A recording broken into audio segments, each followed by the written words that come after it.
Eu saúdo meus amados irmãos e irmãs, nossos amigos, nossas amigas do Portal Escola Dominical, com a gloriosa paz de nosso Senhor e Salvador Jesus Cristo.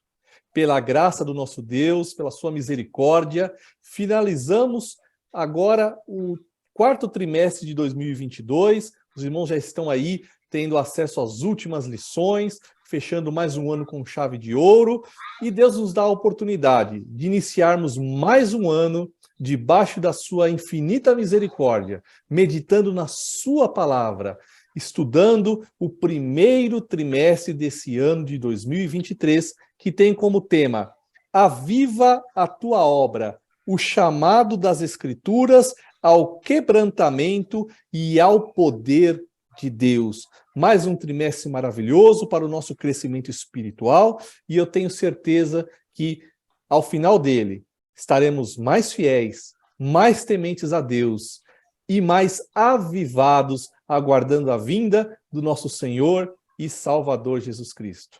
E hoje, como os irmãos já estão acostumados, nós temos aqui a presença dos nossos ilustres professores, com quem eu sou o principal privilegiado de estar aprendendo a palavra de Deus há tantos anos, e que os irmãos também têm a oportunidade de se deleitar no conhecimento desses professores maravilhosos. Aqui estão conosco o pastor José Serafim, pastor Caramuru, pastor Antônio Mardônio. Eu queria pedir que os irmãos saudassem os nossos irmãos internautas. Vamos começar com o aniversariante do dia, completando aí hoje 83 anos, nosso pastor José Serafim de Oliveira. Um abraço caloroso e os parabéns de toda a equipe do Portal Escola Dominical. Obrigado, professor Humberto.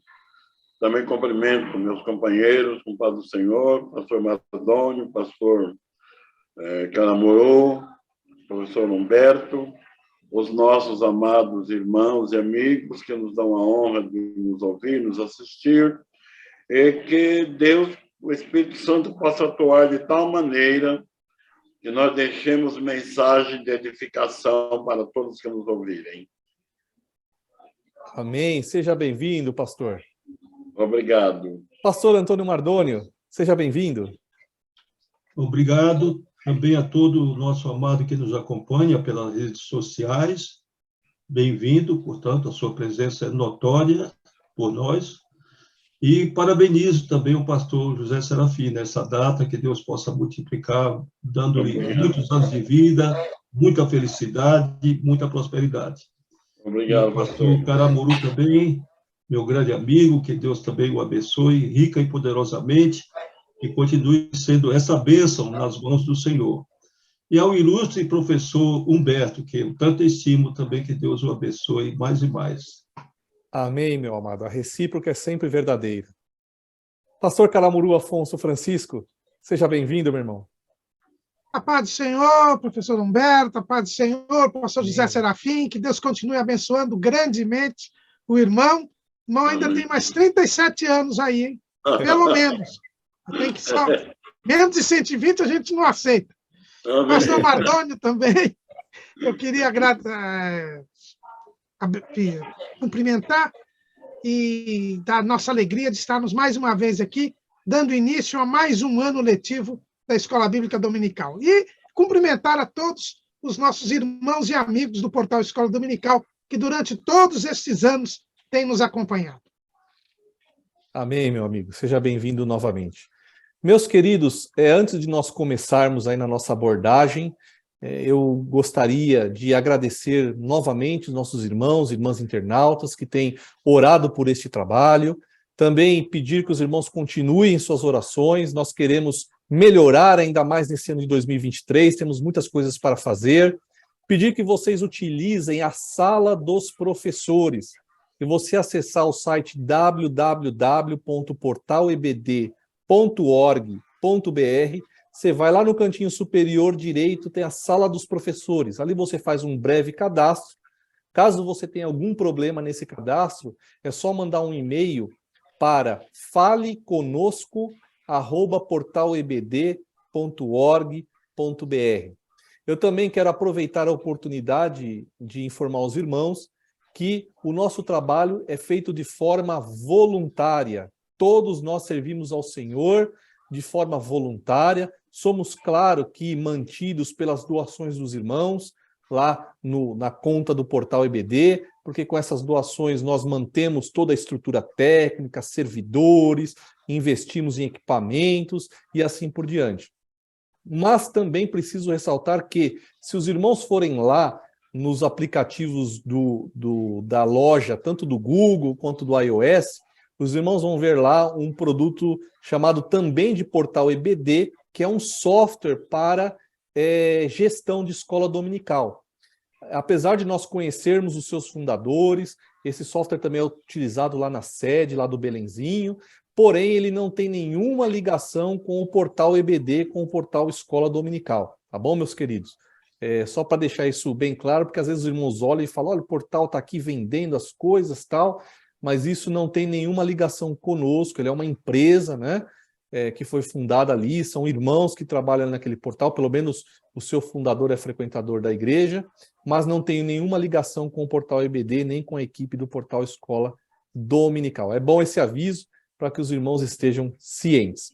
Mas vamos que o tempo corre e nós temos muito assunto para falar hoje. Não percam toda esta aula, assistam até o final.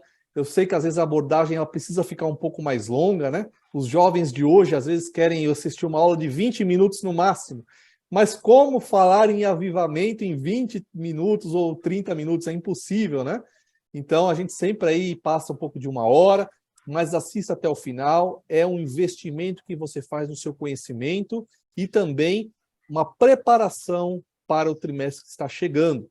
E para nós começarmos a falar no assunto de hoje, nós vamos aí direcionar uma primeira questão para o nosso professor pastor Caramuru. Meu querido, para estudar avivamento, precisamos saber o que é avivamento espiritual. Pois é, o nosso tema é Aviva a Tua Obra e nós vamos falar sobre avivamento espiritual. E numa sequência muito feliz, porque no primeiro ano que passou agora do novo currículo, nós falamos sobre a doutrina, sobre as escrituras. Nós estudamos no primeiro trimestre sobre a Bíblia Sagrada, a doutrina da Bíblia, bibliologia. Depois estudamos no segundo trimestre a respeito do Sermão do Monte, que é a síntese da doutrina cristã. Depois falamos sobre as sutilezas de Satanás, que são as distorções que o diabo procura colocar na doutrina. E terminamos o último trimestre estudando o livro do profeta Ezequiel, aplicando as profecias de Ezequiel para os nossos dias. Agora nós estamos na segunda parte do que Jesus ensinou aos saduceus, né? Ele disse aos saduceus, lá em Mateus 22, 29, errais porque não conheceis as Escrituras, nem o poder de Deus. Agora a gente vai falar sobre o poder de Deus. E o avivamento é isso.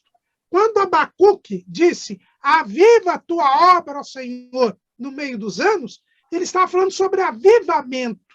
E o que é um avivamento? Se nós formos ao dicionário Ruais da língua portuguesa, nós vamos encontrar 6 significados para a palavra avivamento. E nós podemos trasladar esses significados para o aspecto espiritual. O primeiro significado de avivamento é tornar mais vivo, ter uma vida mais intensa. Então, o avivamento é ter vida espiritual abundante. Nós nos lembramos do que Jesus disse, eu vim para que tenhais vida e vida com abundância. Então, existe uma diferença entre ter vida e vida abundante. Então, vida espiritual abundante é avivamento espiritual. O segundo significado de avivamento é reanimar, despertar.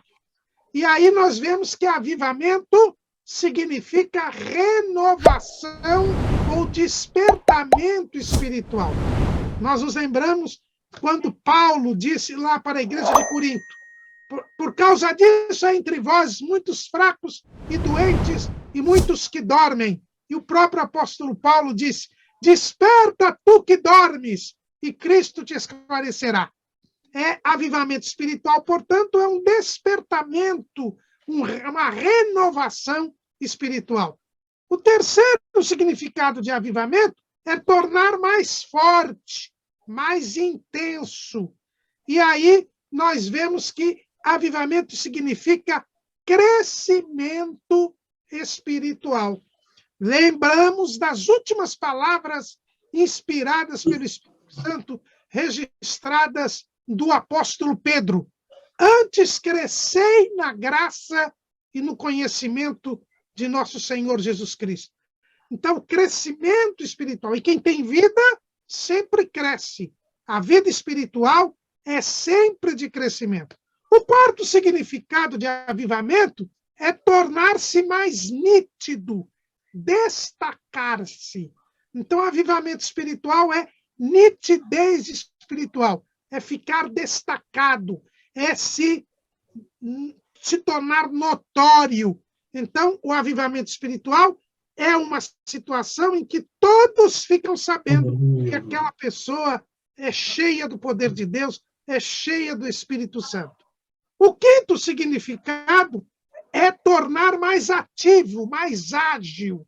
E aí, então, avivamento espiritual significa agilidade espiritual. É estar mais ativo, é estar mais rápido, é poder se movimentar. Tem uma situação de movimento, uma situação dinâmica. E, por fim, avivamento quer dizer tornar mais brilhante e visível. É praticamente o mesmo significado do destacar. Né? É tornar-se luz do mundo. Né? Jesus disse que nós somos a luz do mundo. Então, é as pessoas verem em nós a própria presença de Deus. Então, esses são os significados da palavra avivamento. Mas eu queria só, para terminar, lembrar do que Charles Finney, que foi o grande estudioso na teologia a respeito do avivamento, ele mesmo, o responsável o principal nome do segundo avivamento norte-americano, que ocorreu no século XIX, ele diz que o avivamento é a renovação do primeiro amor dos cristãos, que resulta em despertamento e conversão de pecadores a Deus. Então, avivamento espiritual é isso.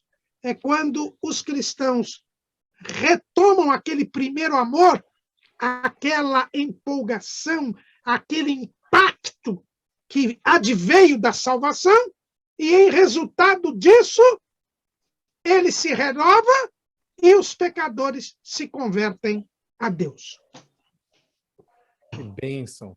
E, pastora, eu estava ouvindo o senhor, né, comentar sobre o que é avivamento e estava vendo como pode também ser fácil daqueles que não conhecem a palavra confundir com o que não é avivamento, né?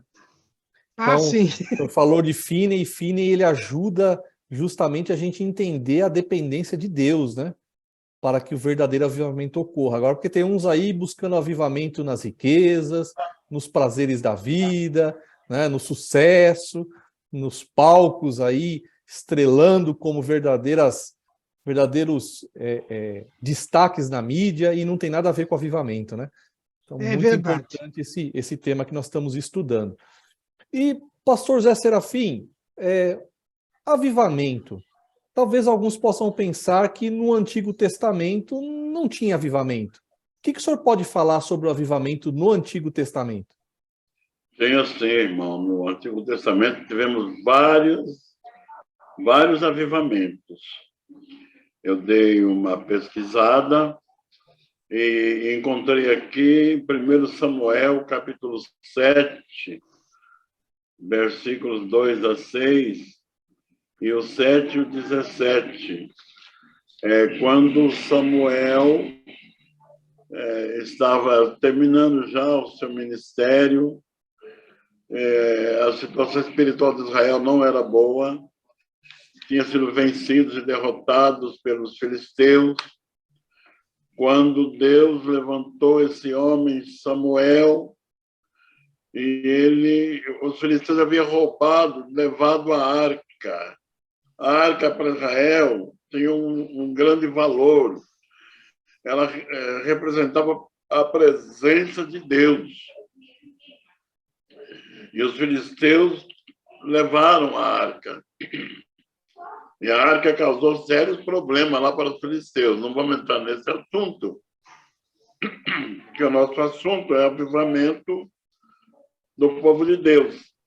Mas Israel ficou alguns anos chorando a ausência da arca, até que Deus levantou Samuel, orou, sacrificou um animal ao Senhor, e Deus respondeu. E o povo pediu, o povo tremeu, o povo com medo dos fariseus, pediram a ele: ore por nós, não deixe de orar por nós, longe de mim, que eu peque contra o Senhor, deixando de orar por vós. E ele orou, e depois da grande vitória, ele chamou uma pedra de Ebenezer. Até aqui nos ajudou o Senhor. Então, esse foi um grande avivamento entre Israel. Temos outro avivamento na história do rei Davi, quando Saul morreu, e ele foi consagrado, ele foi reconhecido, aclamado como rei, já tinha sido ungido por ordem de Deus, e agora, assumindo o reinado, ele traz a arca que estava em Kiriat Jearim. A arca ficou lá 20 anos. E eles queriam a arca, porque é o sinal da presença de Deus. E o lugar da arca agora era no tabernáculo, que foi construído por Moisés no deserto. E quando traziam a arca, havia grande júbilo, grande alegria, grande louvor. O povo louvava a Deus pela bênção. Cometeram alguns erros que pagaram caro pelo erro cometido. Mas o errar é humano, não é? O permanecer no erro é diabólico. Então, assim que conheceram que erraram, clamaram a Deus, se consertaram. Qual foi o erro? Foi trazer a arca num carro. A arca tinha que ser levada no ombro dos sacerdotes. E depois um dos que vinha no carro resolveu segurar a arca. Ele sofreu como que uma descarga elétrica e foi fulminado. A ira de Deus. Aí Davi orou, se humilhou, o povo buscou a Deus e trouxeram a arca de volta. Nós vamos encontrar informação sobre isso em 2 Samuel, capítulo 5, versos 1 a 3, e 1 Crônicas, capítulo 13, versículo 6. Esse foi um grande avivamento. Nós temos mais um avivamento. Não sei se meu tempo ainda dá para falar desse avivamento. Terceiro avivamento foi a repatriação de Judá e a reconstrução do templo. Êxodo capítulo 2, verso 1 a 70. Toda a história da reconstrução no trabalho de Esdras. E depois a inauguração do templo. Êxodo capítulo 6, versículo 15 a 22. E tivemos também um grande avivamento no dia do rei Ezequiel, capítulo 29, verso 32. E no dia do rei Josias, 2 Crônicas, capítulo 3, versículo 4. São os grandes avivamentos que aconteceram no Antigo Testamento. Amém, pastor. Muito obrigado Amém. pela sua explanação. E vamos ouvir agora o outro lado da Bíblia, né? Pastor Antônio Mardônio, o que o senhor pode falar para nós sobre avivamento em o Novo Testamento? Olha, entre dois testamentos, portanto, no período intertestamentário, houve, portanto, durante os 400 anos, um momento do afastamento de todos, de buscar a Deus, quer dizer, não houve avivamento nesse período. E começou o Novo Testamento exatamente com um elo que foi feito através de João Batista. O João Batista, ele foi cheio do Espírito Santo no ventre da mãe dele, exatamente para que ele fizesse um ministério avivado. E foi exatamente o que aconteceu. Ele nasceu, veio como um arauto do rei, ele veio como Messias, portanto, como Elias, com as virtudes que Elias apresentou, com o revestimento de poder também de Elias. Ele era o Elias previsto, na verdade, o Elias não ressuscitou, porque não morreu, não retornou, portanto, do lugar onde ele estava, mas João Batista nasceu para exercer um ministério semelhante ao de Elias. Então, ele atraiu multidões, levou muitos para serem batizados, o batismo do arrependimento. Ele foi rígido, portanto, foi contundente na sua mensagem, como fez Elias, ele, portanto, tinha todas as características de Elias, até na roupagem, como ele se vestia, como ele comia, exatamente o que Elias comia, gafanhoto e mel silvestre, como Elias se vestia. E ele transmitiu uma mensagem contundente, portanto, exortando, e aquela exortação fez as pessoas se despertarem. Então, muitos se interessaram de ouvi-lo e muitos se arrependeram, e o batismo é exatamente após o arrependimento. Então, se as pessoas se arrependiam, dando uma demonstração que estavam tendo o temor de Deus e queriam voltar para Deus. Então, João Batista é o elo entre os dois testamentos e ele dá o pontapé inicial do processo do avivamento do Novo Testamento. E agora a gente vê Jesus. Jesus inicia, propriamente dito, o despertamento, o avivamento no Novo Testamento. Ele ficou 40 dias e 40 noites orando. Na hora do seu batismo, antes, o João Batista, veio a voz do céu dizendo que ele era o filho amado de Deus, que Deus se aprazia no trabalho dele, e João viu o Espírito Santo descer em forma corpórea sobre ele. Então, Jesus recebeu o Espírito Santo sobre ele sem medida, portanto. Nós recebemos o Espírito Santo, mas há uma medida. Elias teve a medida dele, Eliseu teve o dobro da medida, e Jesus foi sem medida. Então, após os 40 dias de jejum e oração, ele iniciou o seu ministério, e ele atraiu multidões e multidões, e que geraram, portanto, o despertamento espiritual das pessoas. As pessoas passaram a ter fé na existência de Deus, no poder de Deus, mediante os milagres que Jesus fez. Jesus curou cegos, Jesus curou paralíticos, Jesus ressuscitou mortos. Então, aquele momento de Jesus, portanto, no seu ministério dele, foi um período de um grande avivamento, já dentro do Novo Testamento. Então, depois que os apóstolos foram revestidos também por esse poder, aí eles iniciaram o ministério deles através do avivamento. Eles levaram o avivamento para todo mundo. E o mundo foi transformado, o mundo daquela época foi transformado através do avivamento, conduzido pelos apóstolos.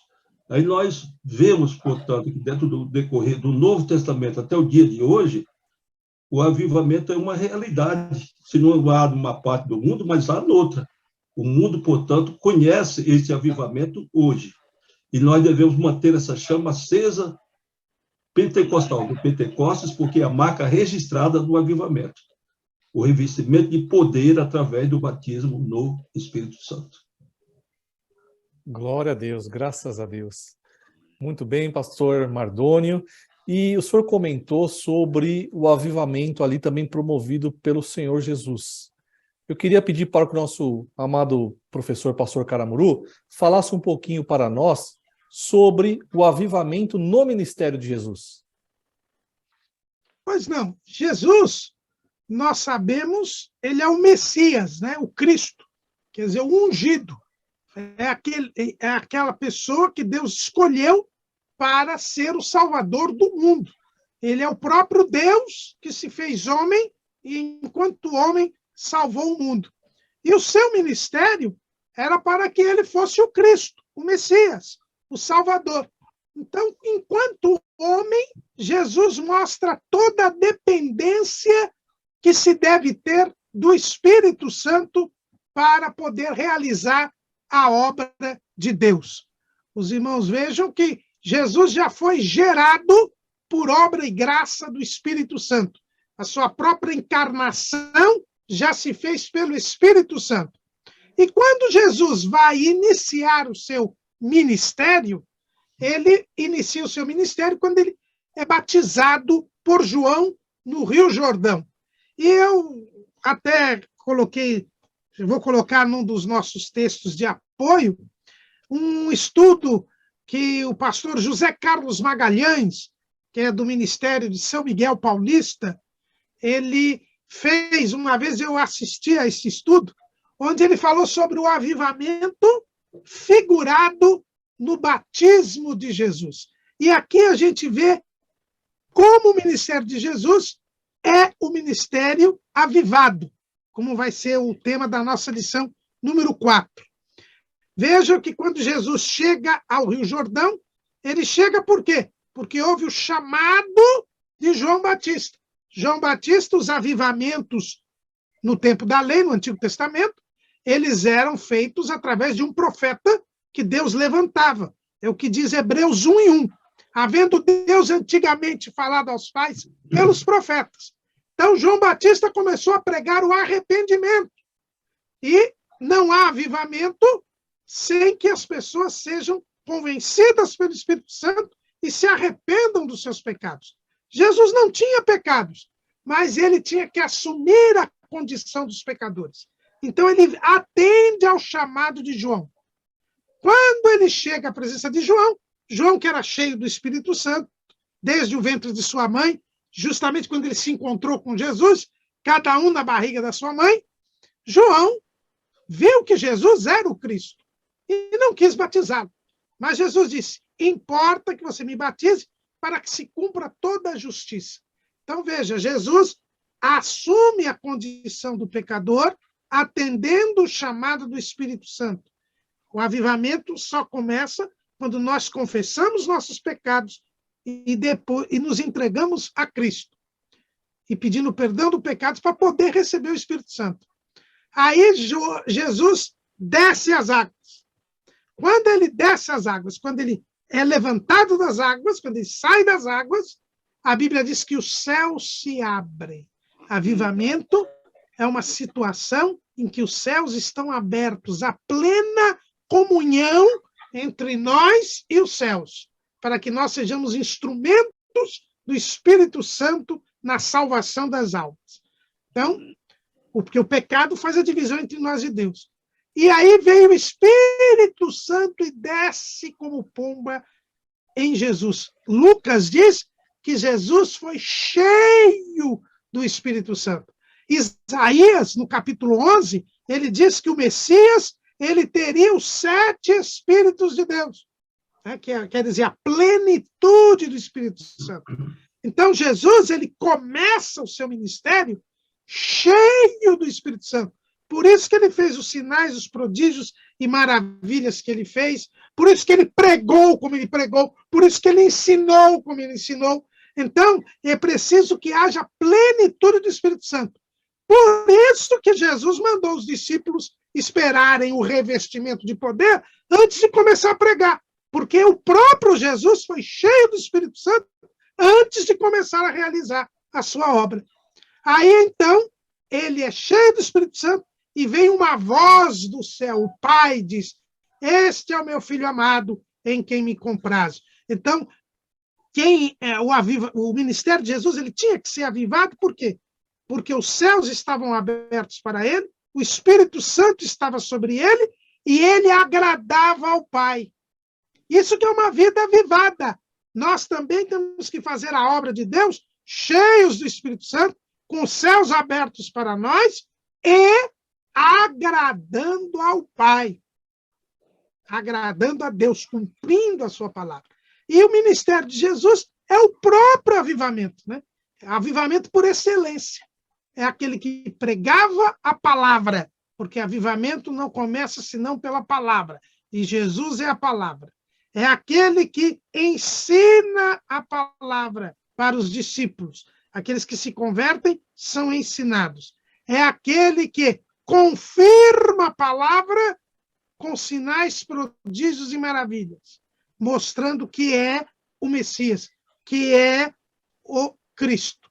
E é aquele que salva as pessoas, né? Jesus sempre falava, a tua fé te salvou, a tua fé te salvou.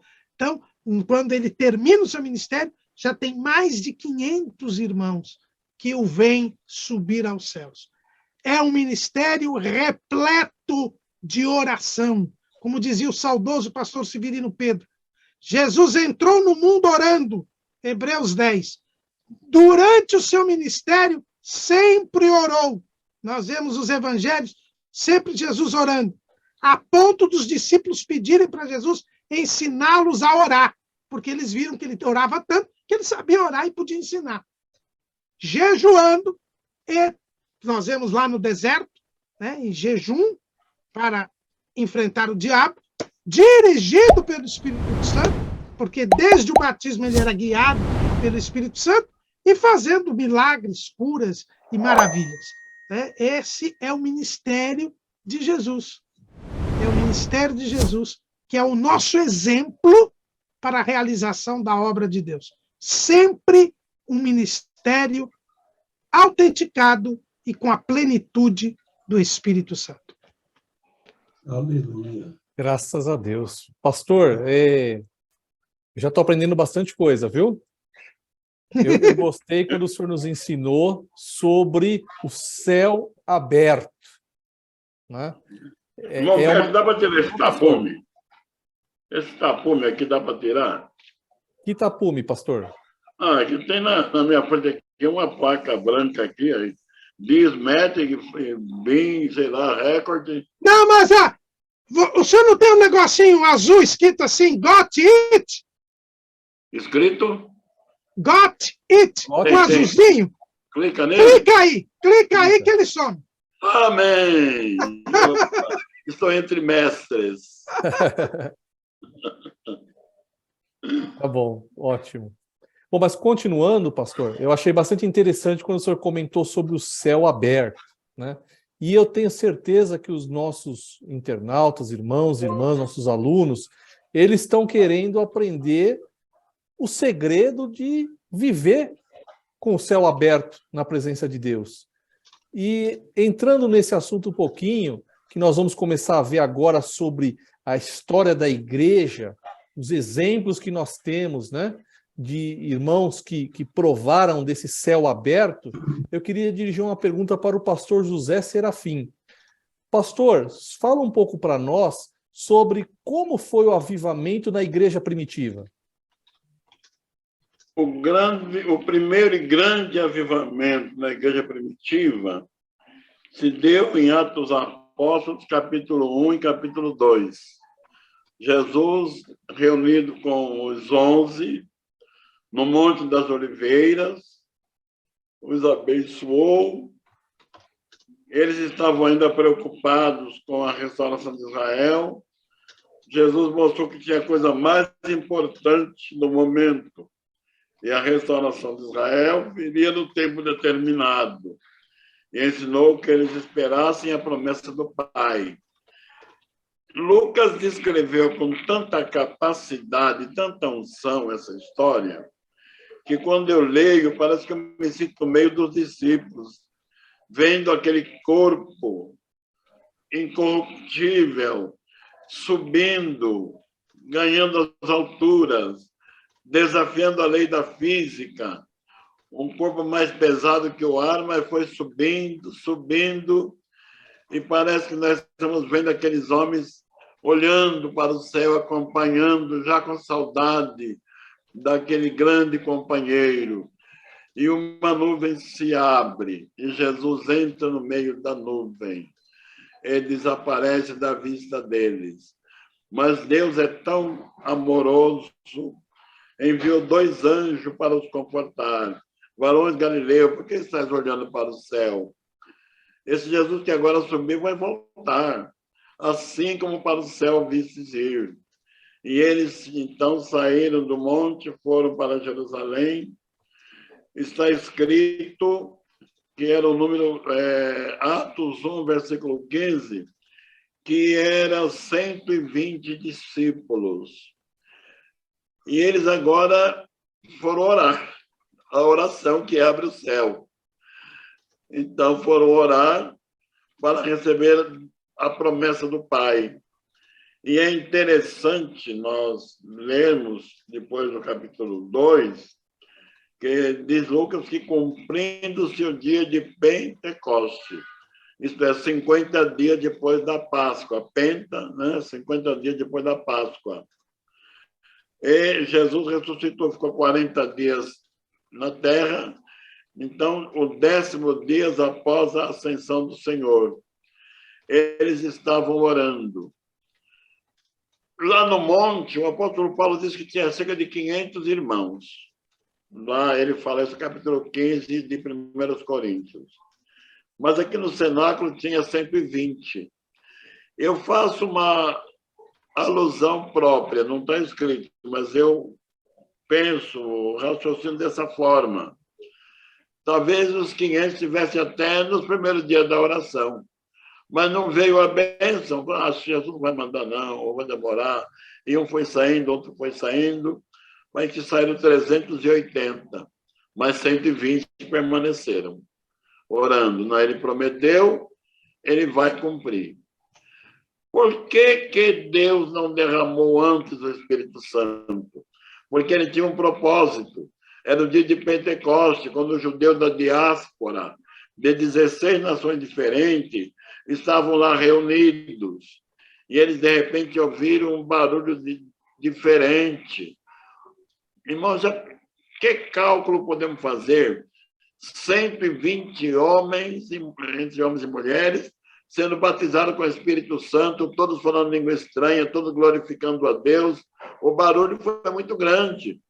Chamou a atenção do povo. E sempre tem aquele que critica, né? Eles estão bêbados, estão embriagados, já beberam muito. Mas o apóstolo Pedro, cheio do Espírito Santo, disse: esses homens não estão embriagados, sendo agora a 3ª hora do dia, então é 9 da manhã. Porque geralmente ele diz que quem se embriaga de noite. Mas aqui é o cumprimento da promessa, da profecia, e mostrando, então, o acontecimento do derramamento do Espírito Santo. Aí tem algo que me chama a atenção. O apóstolo Pedro, como os demais, tinham acabado de receber a batismo com o Espírito Santo. Todos cheios do Espírito Santo. Mas todos respeitaram a hora da pregação da palavra. Ninguém interrompeu, gritando, falando línguas estranhas. Agora é hora de ouvir a mensagem. Foi uma mensagem tão clara que Lucas conseguiu escrever. Se o povo fizesse barulho e ficasse falando em línguas estranhas, não seria possível revelar qual tinha sido a mensagem de Pedro. E a mensagem foi tão poderosa que 3.000 almas se converteram ao Senhor com aquela pregação e se uniram à igreja. Então, este foi um grande avivamento. Aliás, o primeiro e grande avivamento na igreja que nascia naquele momento. Nasceu avivada. Nasceu já com 120 crentes batizados com o Espírito Santo, falando línguas estranhas. Aí tem alguns detalhes que vale a pena observar. Eles falavam línguas estranhas conforme o Espírito Santo lhes mandasse que falassem, lhes desse que falassem. Quem deu a língua estranha foi o Espírito Santo. Não tinha lá um batizador dizendo, fala assim, ou fala desse, daquele jeito. O Espírito Santo é que deu a língua que deviam falar, falaram, glorificaram a Deus, se alegraram, e na hora da mensagem ouviram educadamente a mensagem de Pedro, certamente glorificavam a Deus, mas de modo a não interromper a pregação. Esse foi o grande e maravilhoso avivamento na igreja primitiva. E depois o outro grande avivamento foi justamente numa hora de luta, na hora da perseguição. Depois que mataram Estevão apedrejado, e quando Saulo de Tarso entrava nas casas e arrastava homens e mulheres pelas ruas, e o lançavam na prisão, hora da luta, hora da angústia, hora da perseguição, mas os discípulos saíam, fugindo de Jerusalém, mas não saíam calados e acovardados, saíam falando de Jesus. E Lucas descreveu a história de Filipe. que entrou em Samaria. É bom lembrar que samaritano e judeu não se davam bem. Havia entre eles uma disputa, uma discórdia, um descontentamento. Mas Filipe entrou lá cheio do Espírito Santo. Não foi falar mal de ninguém, não foi se queixar das autoridades. Lucas escreveu que Filipe lhes falava de Cristo, falava de Jesus. E os samaritanos começaram a se converter a Cristo. E a mensagem era acompanhada de sinais, milagres e maravilhas. Os doentes saravam, os demônios saíam. Os demônios dando brados saíam das pessoas e havia grande alegria em Samaria. E a notícia chegou aos apóstolos de Jerusalém, que enviaram Pedro e João, e chegando no local, impôs as mãos sobre eles, e eles receberam também o Espírito Santo dos samaritanos. Então, esse foi um grande avivamento, quando o evangelho já se espalhou. Além de já ter chegado em 16 países a notícia do Pentecoste, agora cada discípulo era como que uma brasa de fogo ardendo, onde passava ia queimando, ia conquistando almas para Cristo, ia fazendo a obra de Deus. Esse foi um grande avivamento da igreja primitiva. Amém, pastor. Eu estou levando aqui uma palavra que o senhor comentou, eu vou guardar. A perseverança, né? Os 120 perseveraram. Realmente, a gente pode sintetizar nessa palavra que já nos traz aí um caminho, né, para buscarmos o avivamento. E na explanação do pastor Zé Serafim, eu queria que o pastor Mardônio se debruçasse um pouquinho mais, que nós tivemos dois personagens muito importantes no avivamento no no Novo Testamento, na igreja primitiva, que foi Pedro e Estevão. Pastor Mardônio, fala um pouquinho para nós sobre as vidas de Pedro e Estevão. Olha, Pedro, antes de experimentar o avivamento, ele foi impetuoso, ele demonstrou ser corajoso, e, na verdade, era uma aparente coragem, porque o avivamento traz-nos a coragem. O avivamento nos reveste de coragem. Ele parecia ter coragem, mas negou a Jesus. O pecado dele, portanto, tem o mesmo peso do de Judas. Judas traiu e Pedro negou. A diferença é que Judas foi levado por um profundo remorso que o levou ao suicídio. E Pedro foi levado a um profundo arrependimento e chorou amargamente. Então, quando no dia de Pentecostes, como falou o pastor Serafim tão bem sobre isso, ele foi batizado com o Espírito Santo e foi revestido do poder de Deus. E ele, quando viu aquela turma toda procurando saber o que estava acontecendo, e muita gente criticando, dizendo que eles estavam até bêbados, e outros discordavam que era cedo ainda para eles estarem bêbados, ele, agora tomado por uma coragem extraordinária, portanto, a coragem concedida pelo Espírito Santo, ele pregou veementemente, e ele pregou com tanta firmeza e com tanta autenticidade que os corações de todos os seus ouvintes se compungiam, quer dizer, se torciam dentro. Então, quando Pedro fez o apelo, 3.000 almas, quase 3.000 almas aceitaram a Jesus como Salvador. Nós vemos quando ele foi preso, às vezes ele foi preso, que o intimidaram, proibiram dele falar do nome de Jesus, ele disse, como é que eu posso deixar de falar? Importa mais obedecer a Deus do que aos homens. Então, a coragem era tão grande, proveniente desse despertamento, desse avivamento, que ele colocou até a sua vida à disposição para a morte. Ele, portanto, não teve medo da morte. É um exemplo que nós podemos tirar para nós nos dias atuais. Pedro, portanto, ele enfrentou todas aquelas adversidades, mas não se acovardou mais, não se escondeu mais, ele enfrentou, portanto, todas essas adversidades. E a gente vê o poder de Deus na vida dele, do avivamento. Ele foi o condutor do avivamento lá na Judéia e Samaria, portanto, principalmente na Judéia, na parte lá marítima. Ele vai visitar aquela região, ele vai à cidade de Lida, e lá ele vê um paralítico, o Enéas, que há 8 anos estava paralítico. Ele determinou que o Enéas se levantasse. Ele teve coragem. Lá na cura do paralítico lá da Porta Formosa, uma demonstração de grande coragem que muitos hoje não têm. Exatamente o que ele chegou para aquele paralítico lá, que olhou para ele, pediu ajuda, pediu a esmola, ele disse assim, olha, eu não tenho prata nem ouro, mas o que eu tenho, é isso te dou. E pegou o cidadão pelos braços e levantou. E o homem foi curado. Foi exatamente a demonstração da grande coragem dele através do revestimento do poder de Deus. A mesma coisa, quando morre a irmã Dorca, que ele é chamado, ele poderia ter dito, morreu, não tem jeito, agora vamos sepultar. Mas ele mandou que todo mundo saísse, ele fechou a porta lá com ela, lá no quarto, e orou e determinou que ela voltasse. A coragem dele, a fé total, porque o avivamento também nos traz a fé. Ela nos traz, portanto, a fé. Não há avivamento sem fé. A fé que faz a obra de Deus se mover. Então, ele, com muita fé, determinou que ela ressuscitasse. Ela ressuscitou e foi entregue de volta para aquelas viúvas.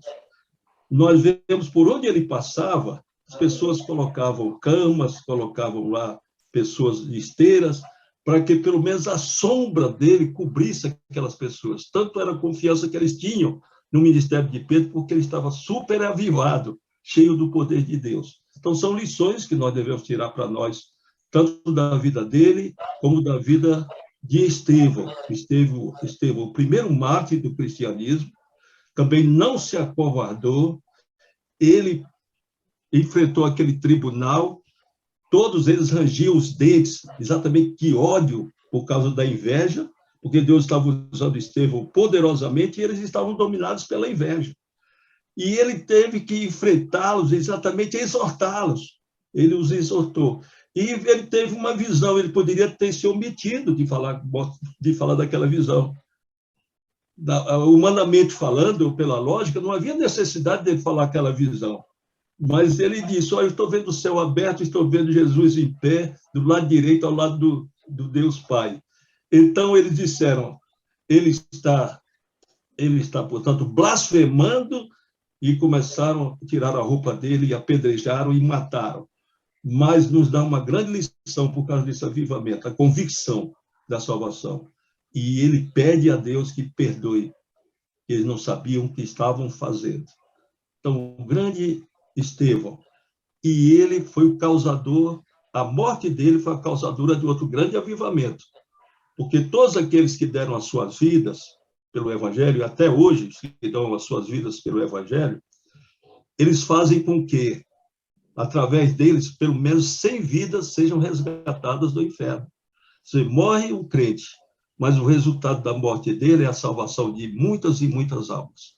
Através da morte de Estevão, de todos os mártires do cristianismo, o mundo foi evangelizado, o mundo conheceu a verdade através da morte deles.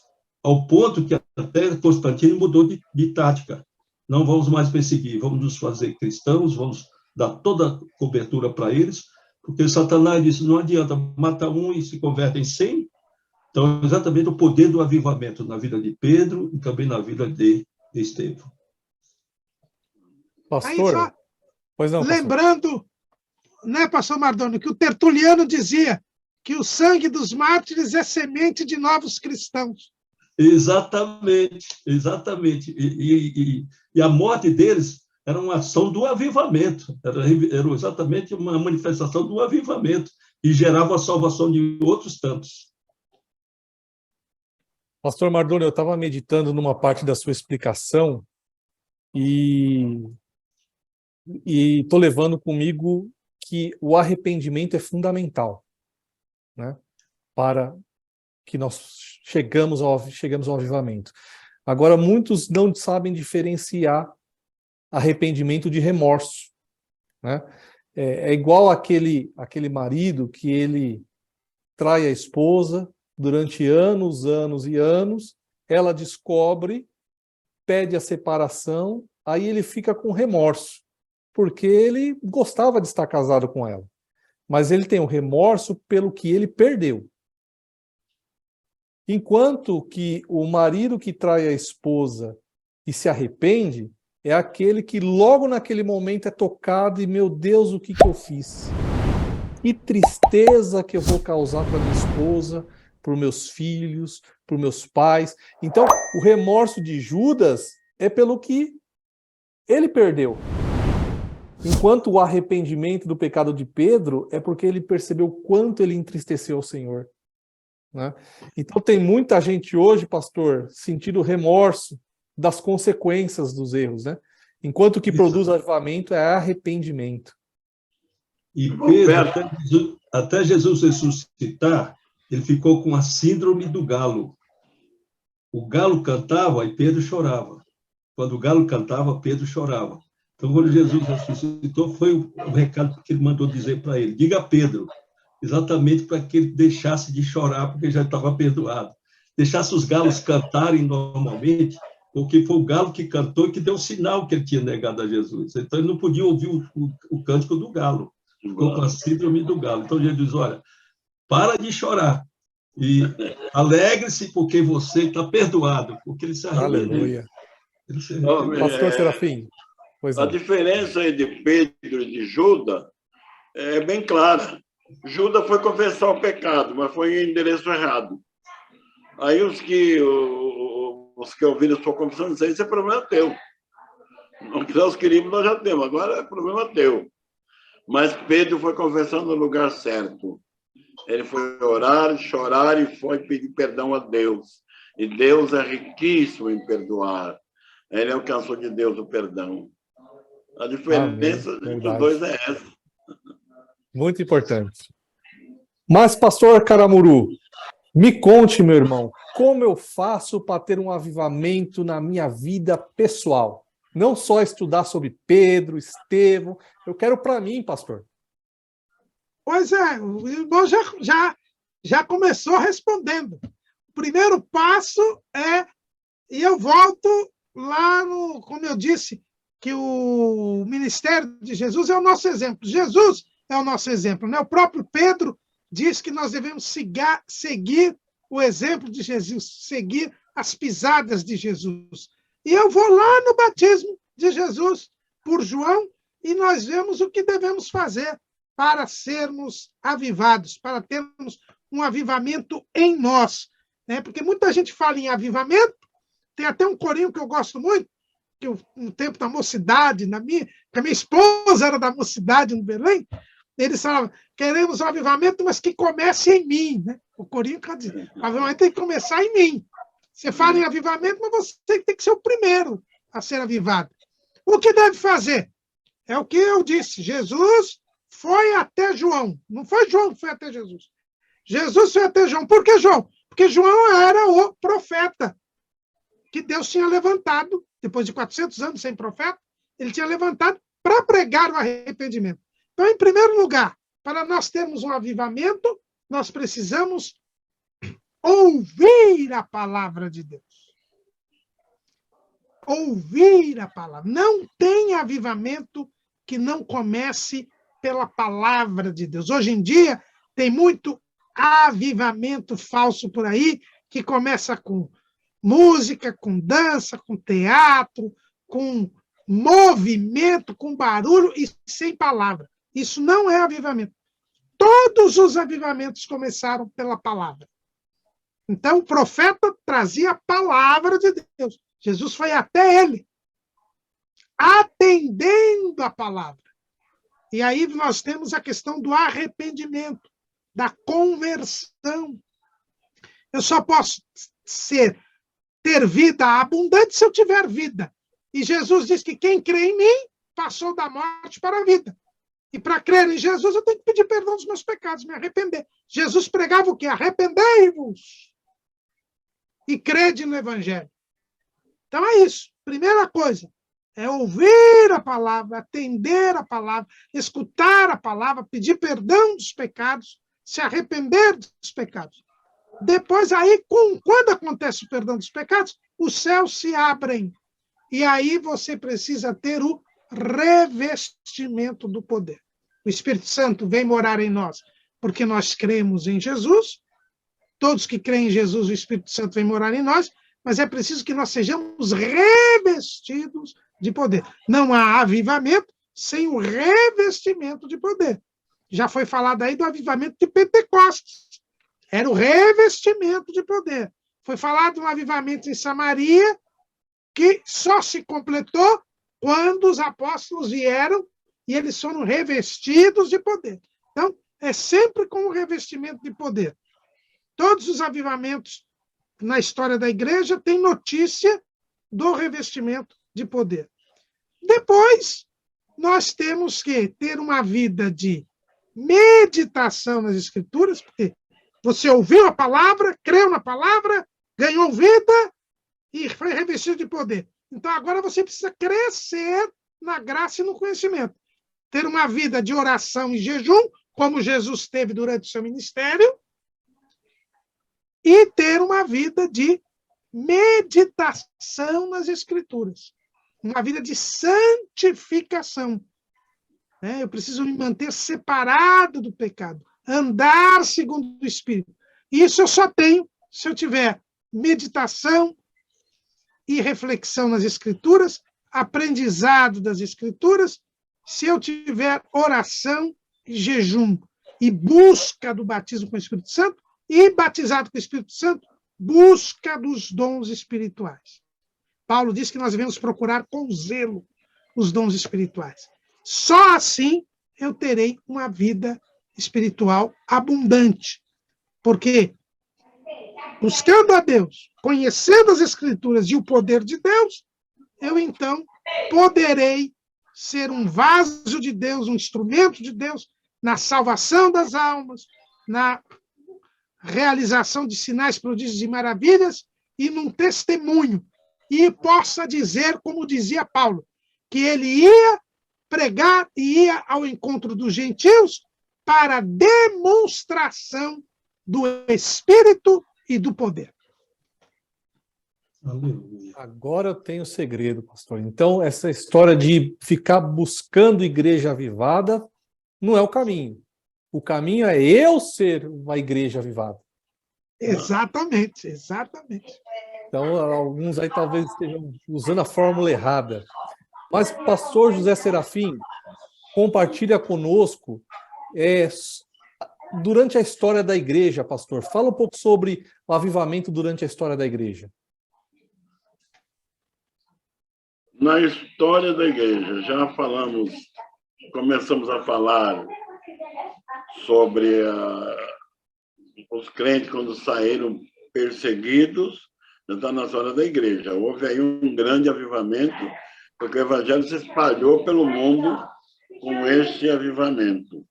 Uma igreja avivada não é aquela igreja que se concentra e se fecha entre si, mas a igreja que se abre para o mundo, como aconteceu na igreja primitiva. Ora, a morte de Estevão provocou um grande avivamento, porque eles sepultaram Estevão, mas depois foram pregar a palavra. Eles sofreram perseguição por conta do apóstolo Paulo. Era o Saulo de Tarso. Mas aquele ano teve um encontro com Jesus pessoalmente no caminho de Damasco. E a conversão de Paulo já provocou um grande avivamento na igreja. Porque é interessante como Lucas foi tão criterioso ao descrever os acontecimentos. Saulo se levantou cego depois da visão. Que ele conta depois, lá no capítulo 22, 21 e 22 de Atos, ele conta que ele viu uma luz que excedia a luz do sol. E ele ficou cego. Mas ele ouviu uma voz amorosa que dizia: Saulo, Saulo, por que me persegues? Quem és tu, Senhor? Eu sou Jesus Nazareno, aquele que você persegue. É difícil para você lutar contra grilhões. Aí ele se converteu. Senhor, o que queres que eu faça? vai para onde ia, lá será dito. Então, estava começando a se desenvolver um grande avivamento, porque para onde ele foi, lá tinha um servo de Deus chamado Ananias, que estava orando. Interessante, o doutor Caramuru falou que o avivamento vem através da oração, e sempre que encontramos uma história de avivamento, tem alguém orando, né? E Ananias estava orando, e Deus falou com ele: Ananias, se levanta, vai na rua direita, na casa de Judas. Lá, Saulo está orando. E na nossa linguagem, Senhor, me perdoa, não vou não, porque o homem é perigoso. Ele veio aqui justamente para nos perseguir, nos prender, agora eu vou lá falar com ele. Pode ir, não é mais. Agora é o novo Paulo. Eu farei dele um vaso de bênção. E aí Ananias foi cheio do Espírito Santo. E o Espírito mostrou para Paulo que um varão entrava no seu quarto e punha as mãos na sua cabeça e a sua vista era recuperada. E Ananias entrou, já o chamou de irmão Saulo. O Senhor Jesus, que apareceu no caminho, me enviou para que tornes a ver. Pôs as mãos sobre ele, a vista foi restaurada, está escrito que ele foi batizado, então ele já começou firme pelo caminho certo. E a conversão deste homem revolucionou o evangelho no mundo que então entrou o evangelho com todo o poder no mundo gentílico, ganhou muitas almas, fundou muitas igrejas. E uma coisa curiosa e interessante que devemos considerar aí, com licença, irmãos.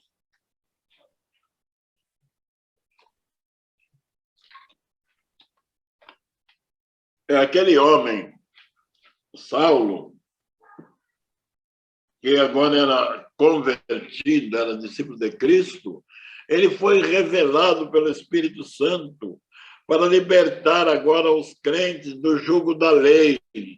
Ele ia lhes mostrar Jesus Cristo agora. Então, ele escreve lá na sua carta em Colossenses 2 e 14. Ninguém mais vos julga por causa de comida, ou bebida, ou por causa de sábado, ou de lua nova. Não tem mais isso agora, não. E ele foi pregando a Cristo, ganhando almas para Cristo, e a igreja, até hoje, a igreja sustenta, existe, por causa desses homens que se entregaram à obra. Essa foi a história da igreja, que foi entrando no mundo pagão e conquistando o mundo para Cristo, derrubando a doutrina diabólica. Ora, quando nós lemos Paulo pregando no Areópago de Atenas, que coisa de arrepiar. Aquele homem, como ele era preocupado com as coisas de Deus, como Deus levantou um elemento para trazer um avivamento na obra, porque ele estava em Atenas, ele não era um visitante da cidade, para conhecer a parte turística, não era turista, ele era um servo de Deus, era um missionário, ele se preocupou com a parte religiosa da cidade, foi visitar os altares, e ele viu quanto o povo era supersticioso, tendo deuses, aquela pandemia de deuses, e com medo de esquecer de algum, encher os altares de deuses, e até o Deus desconhecido. E foi essa a mensagem que o Espírito Santo colocou no coração de Paulo. Eu vos anuncio o Deus que vocês adoram sem conhecer. Esse é o Deus que fez o céu e a terra e o mar. E discutiu com os filósofos epicureus, ganhou muitas almas para Cristo e fundou lá uma grande igreja. Então, o avivamento veio na igreja primitiva, se espalhou pelo mundo e, graças a Deus, chegou no Brasil. Chegou em São Paulo, chegou no bairro do Belém e nos alcançou também. Graças a Deus e a esses nossos heróis do princípio, que não mediram esforço para levar a palavra de Deus avante. Aleluia. E é sobre isso que eu queria que o pastor Mardoni falasse um pouquinho para nós. O pastor Serafim chegou aqui nos anos mais próximos dos nossos dias. Pastor Mardoni, fala para nós um pouquinho como que se deu o avivamento pentecostal no mundo e também no Brasil.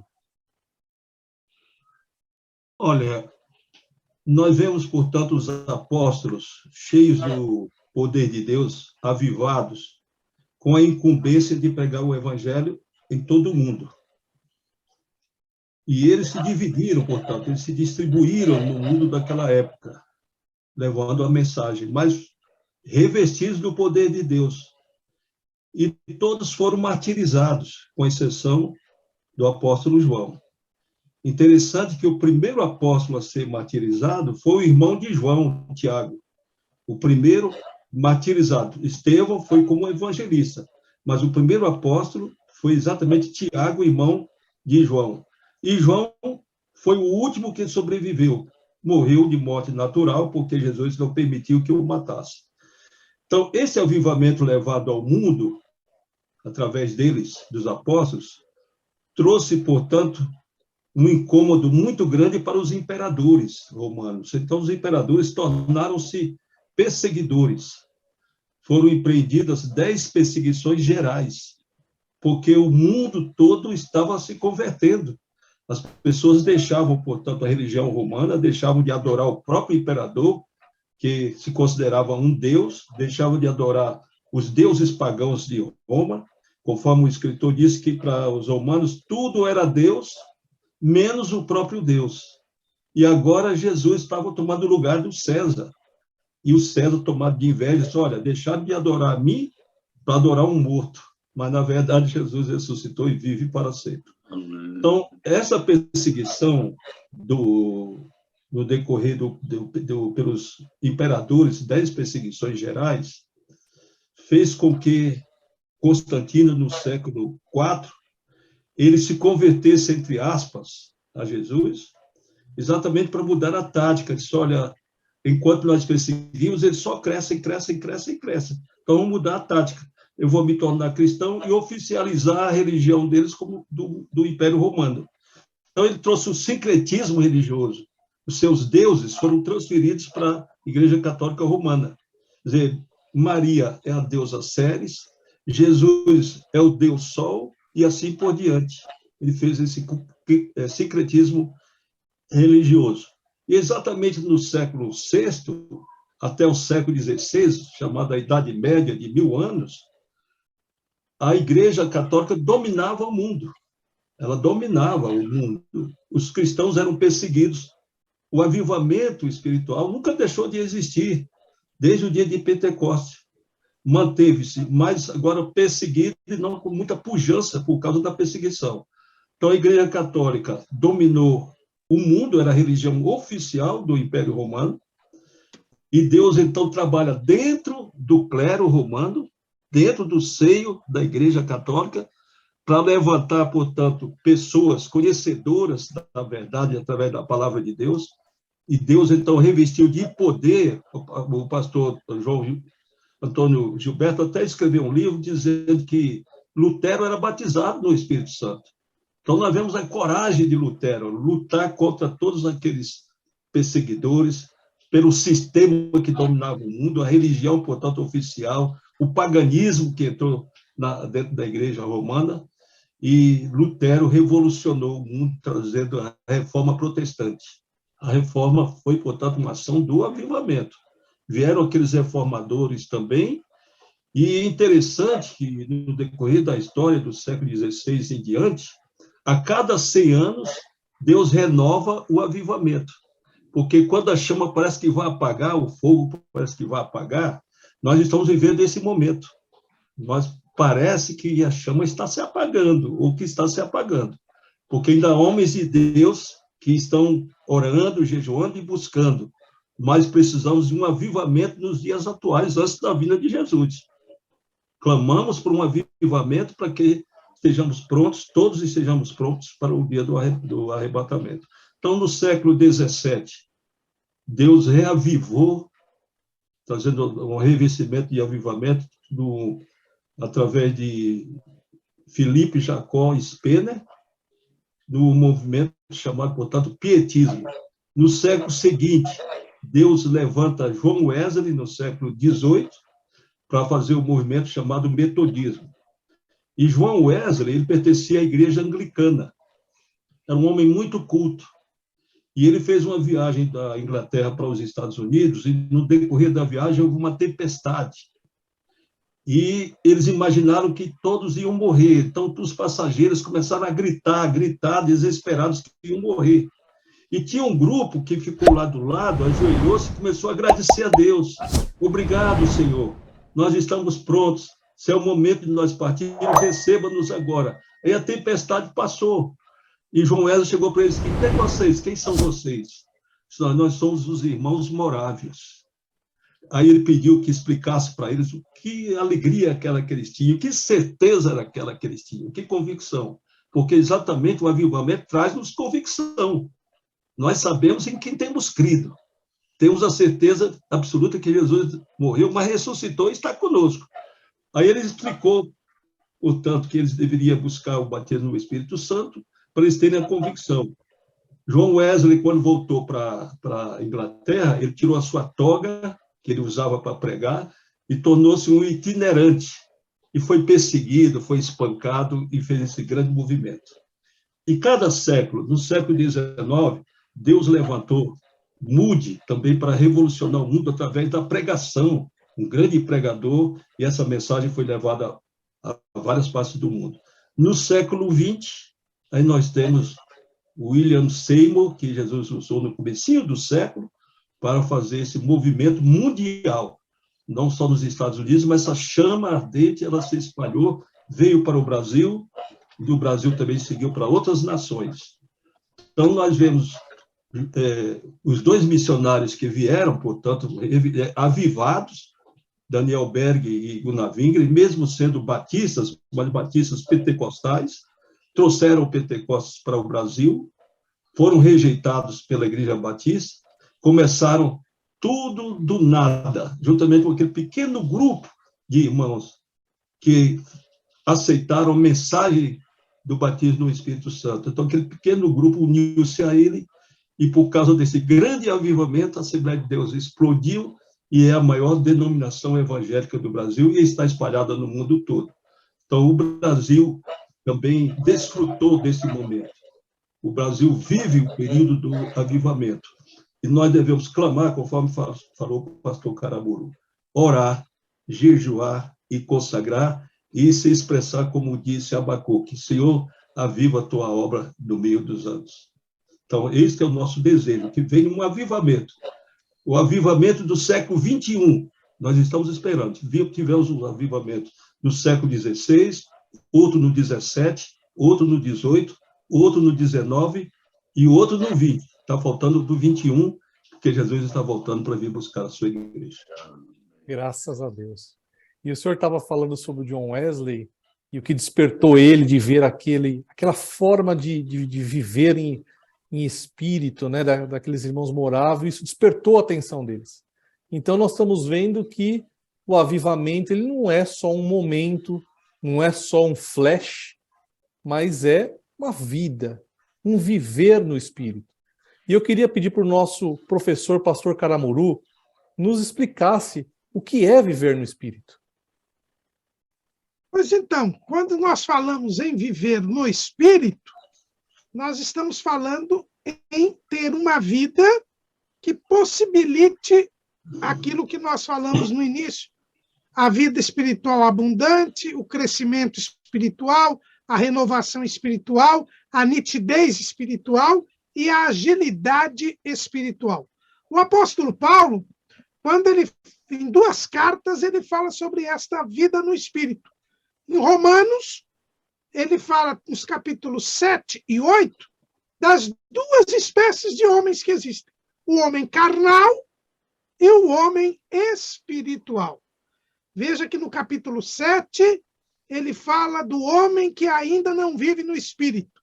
Lá no capítulo 7, no versículo 14, Paulo diz assim: porque bem sabemos que a lei é espiritual, mas eu sou carnal, vendido sob o pecado, porque o que faço não aprovo, mas o que quero, isso não faço. Mas o que aborreço, isso faço. E ali ele termina esse capítulo com um desespero. No versículo 24, miserável homem que eu sou, quem me livrará do corpo desta morte? Mas já no capítulo 8, ele fala do homem que é espiritual, esse homem liberto do pecado por Jesus. Ele diz assim, portanto, agora, nenhuma condenação há para os que estão em Cristo Jesus, que não andam segundo a carne, mas segundo o Espírito. Viver no Espírito é andar segundo o Espírito. O que é? Paulo fala, então, na outra carta que ele trata do assunto, que é em Gálatas. Na carta aos Gálatas, no capítulo 5, no versículo 16, ele diz, digo, porém, andai em espírito, e não cumprireis a concupiscência da carne, porque a carne cobiça contra o espírito, e o espírito contra a carne. E estes opõem-se um ao outro, para que não façais o que quereis. Mas se sois guiados pelo espírito, não estáis debaixo da lei. E ele ainda diz assim, versículo 24, e os que são de Cristo crucificaram a carne com as suas paixões e concupiscências. Então, o que nós devemos fazer?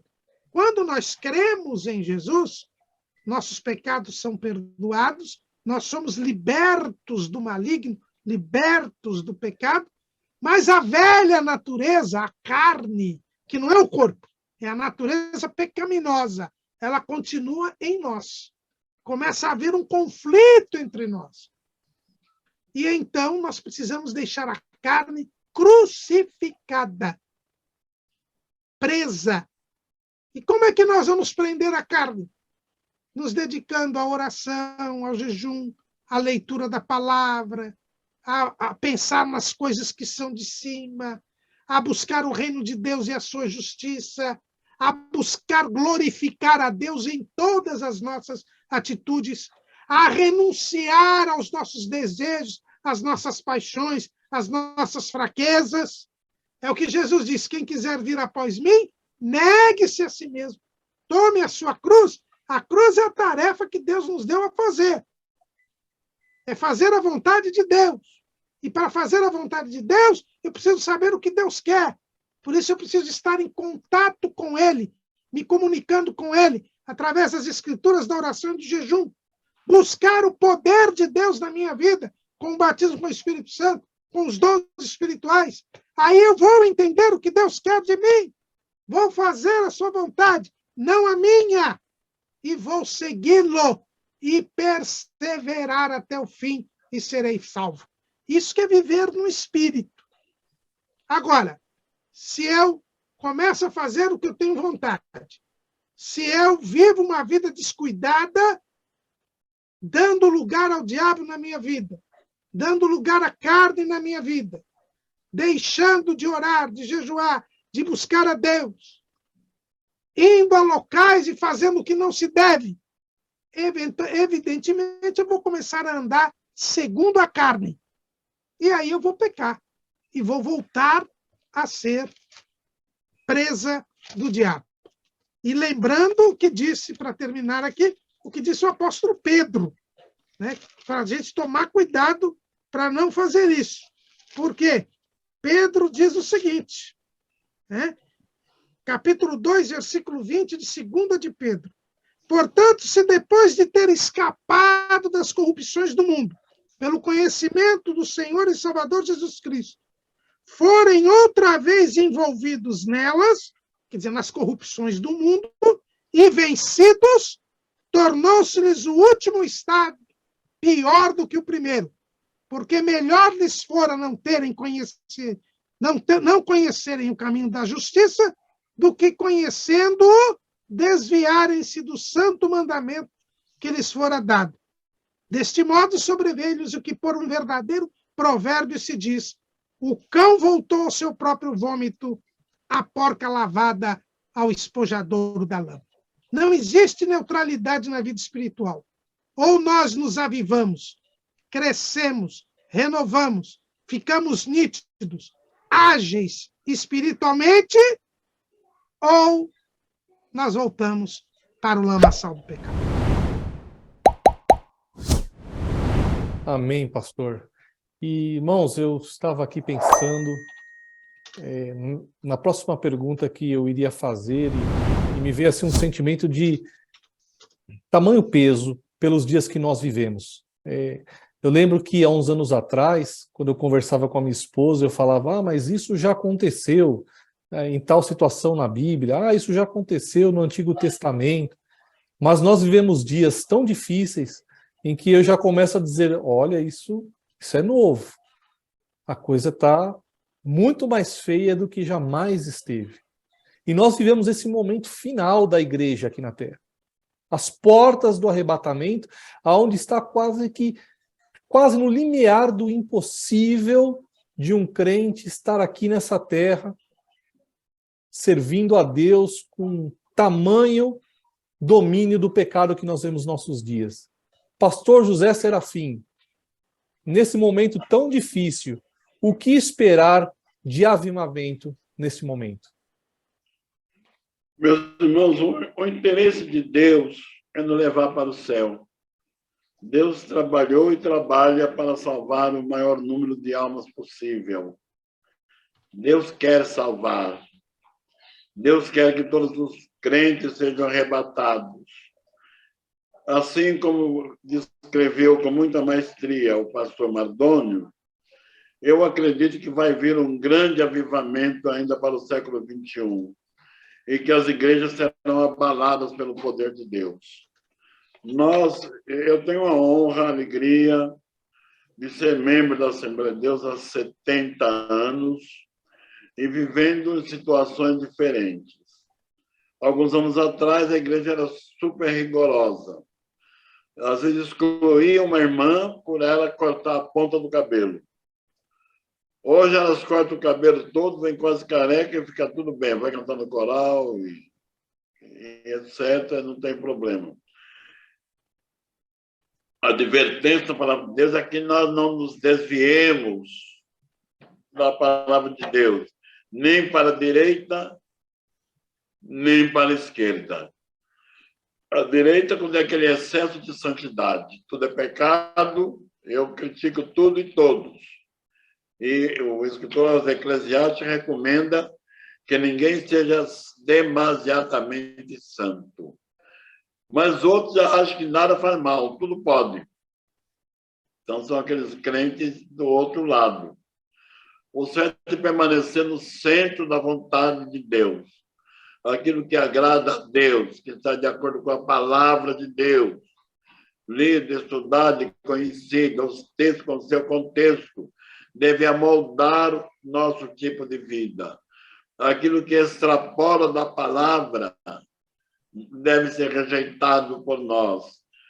Seguir a Cristo é sublime, é maravilhoso. Não oprime ninguém. Seguir a Cristo dá alegria. Jesus exigiu, quem quiser vir após mim, duas condições necessárias. Renúncia própria e tome a sua cruz de cada dia e siga-me. Então, é necessário uma renúncia, renunciar à minha vontade, meu desejo, meu querer, e tomar a cruz. Nós somos discípulos de Cristo. Se o nosso Senhor levou a cruz sobre a qual ele morreu, nós devemos, como diz a palavra, e lembrou o pastor Mardônio, aliás, o doutor Caramuru, crucificar a carne com as suas paixões, deixar a carne crucificada e deixar que o Espírito sobreviva. Eu acredito, sim, que vai vir um avivamento. Estamos esperando por esse avivamento. E que ele comece por nós, nos avivarmos, orar mais, buscar mais a Deus. Eu já conversei com alguns dos nossos companheiros, o doutor Caramuru e outros companheiros, que eu sou saudosista, tenho saudade, sim. Como era gostoso entrar no culto de oração, a igreja lotada não tem um lugar para a gente se ajoelhar, estava tudo ocupado. E o povo orando. E quando levantava da oração, tinha 3, 4 irmãos batizados com o Espírito Santo, falando línguas estranhas. E não tinha nenhum batizador lá impondo a mão sobre ninguém. Era a oração persistente. Era muito comum entrar endemoniado na igreja, mas ele não ficava em pé, ele entrava e caía. E a igreja tinha poder de expulsar o demônio e o endemoniado ficar liberto.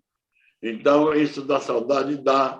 Eu espero que vamos voltar a ver isso no meio da igreja. Jesus salvando o pecador, libertando o endemoniado, curando enfermos, operando maravilha, e os crentes alegres seguindo a Cristo. Até que a nossa alegria se complete com o arrebatamento. Eu acredito, apesar dos meus 83 anos, que eu pertença à geração do arrebatamento. Eu acredito. Parece que estou vendo aquele acontecimento maravilhoso. Eu não vou ouvir a notícia, mas vou saber que ela foi espalhada. Grande parte de gente desapareceu da Terra. Eu quero estar no meio dessa gente que desapareceu. Nós estaremos junto com as pessoas que desapareceram. Estaremos no lugar onde nunca mais sairemos da presença do Senhor. A situação exige um despertamento. Exige. Para que nós não sejamos apenas religiosos, mas crentes, fiéis, sinceros e tementes a Deus. Cheios do Espírito Santo, cheios do poder de Deus. Muito obrigado. Aleluia. Amém. Abacuque, capítulo 3, versículo 1. Vou ler 1 também, diz assim: oração do profeta Abacuque sob a forma de canto. Ouvi, Senhor, a tua palavra e temi. Aviva, ó Senhor, a tua obra no meio dos anos. Amém. No meio dos anos a notifica, na ira, lembra-te da misericórdia.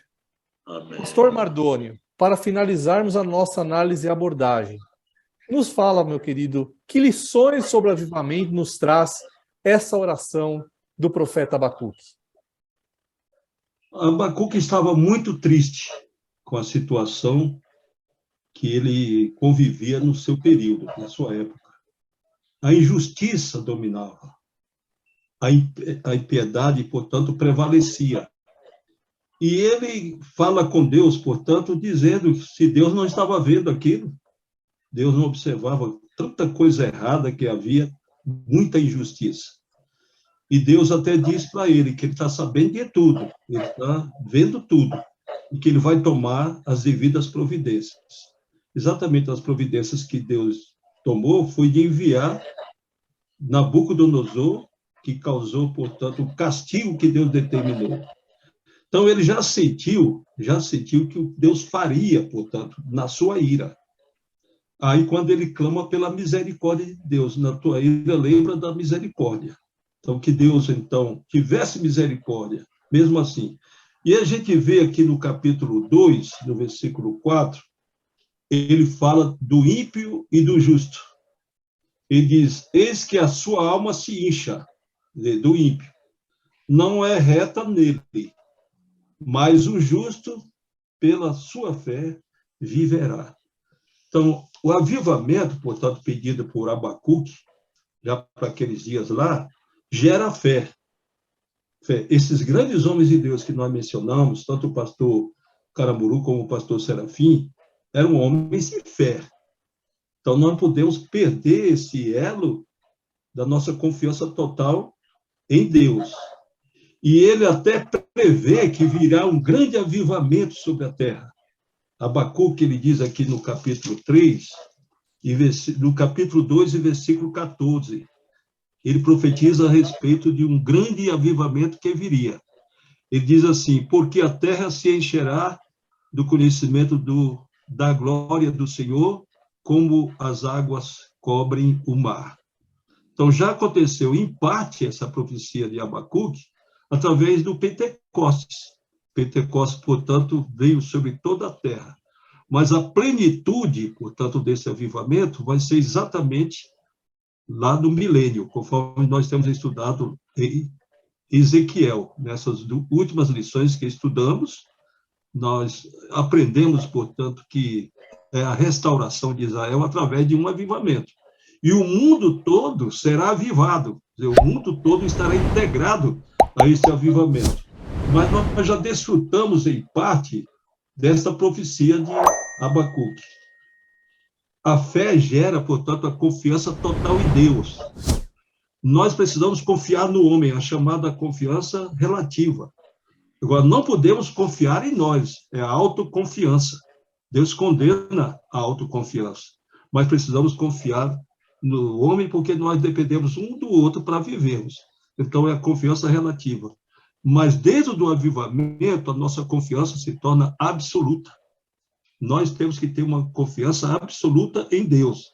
Exatamente que ele termina, portanto, o livro dele, aqui nos versículos 17 e 18 da sua oração. Porquanto, ainda que a figueira não floresça, nem haja fruto na vide, o produto da oliveira mita, e os campos não produzam mantimento, as ovelhas da malhada sejam arrebatadas, e nos currais não haja vacas. Todavia, eu me alegrarei no Senhor, exultarei no Deus da minha salvação. Só se expressa dessa forma quem tem confiança absoluta em Deus.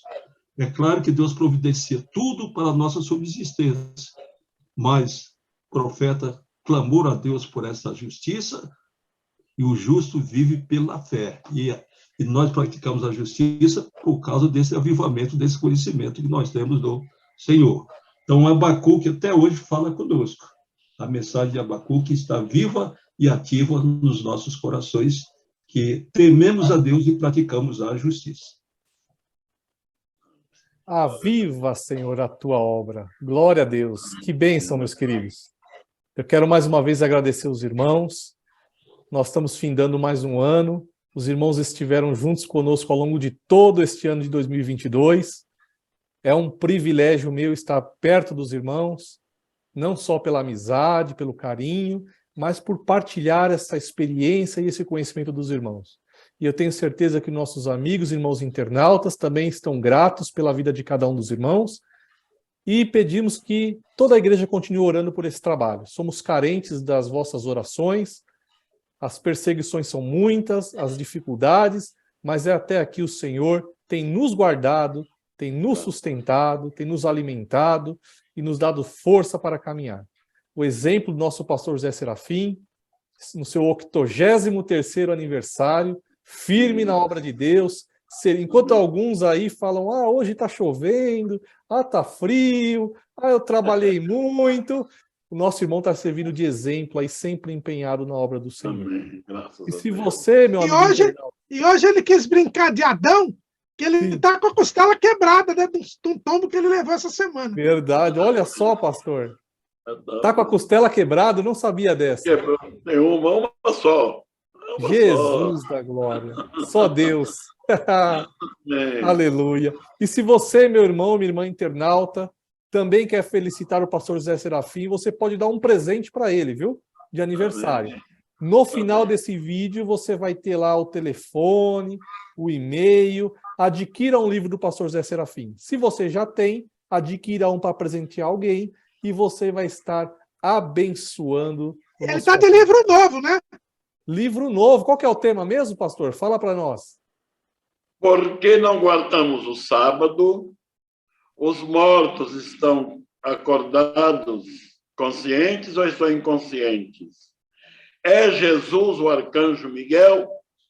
Olha só, temas importantíssimos, hein? Então, ao final desse vídeo, você vai ter o telefone celular, que é o WhatsApp também do pastor José Serafim, o e-mail dele, e você pode entrar em contato diretamente com ele para ir adquirir um de seus livros. Obrigado. Meus queridos, Deus abençoe a cada um. Muito obrigado, irmão internauta. Aviva, Senhor, a tua obra e que comece em mim, que comece em cada um de nós, para que nós sejamos aí mais fiéis a Deus e sejamos uma igreja avivada, uma igreja forte e cheia do poder de Deus, para nós vencermos o pecado desse mundo. E como disse o pastor José Serafim, sermos naquele dia, encontrar Jesus dos ares para um mundo cheio de glória e da presença de Deus. É isso que nós esperamos. Deus abençoe. Muito obrigado. Amém.